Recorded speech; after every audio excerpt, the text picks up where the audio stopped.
पूर्व प्रधानमन्त्री शेरबहादुर देउवा र उनकी पत्नी एवं पूर्व मन्त्री डाक्टर आरजू राणा देउवा विरुद्ध पक्राउपुर्जी जारी भएको छ। गैरकानुनी सम्पत्ति आर्जनको अनुसन्धानको सिलसिलामा सम्पत्ति सूचीकरण अनुसन्धान विभागले उनीहरू विरुद्ध जिल्ला अदालत काठमाडौँबाट पक्राउपुर्जी लिएको उच्च स्रोतले बताए। स्रोतले भने अदालतले पक्राउ अनुमति दिइसकेको छ, तर उनीहरू नेपालमा नभएको कारण पक्राउ गर्न सकिएको छैन।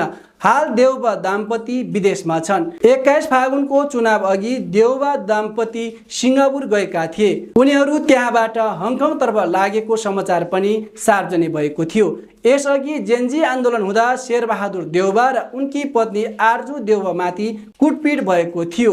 बुढानीलकण्ठको घरमा आगजनी समेत हुँदा जलेको नोट भेटिएको विषय सार्वजनिक भएको थियो। त्यसपछि सम्पत्ति सूचीकरण विभागले देउवाको निवासमा पुगेर मुचुल्को समेत उठाएका थिए।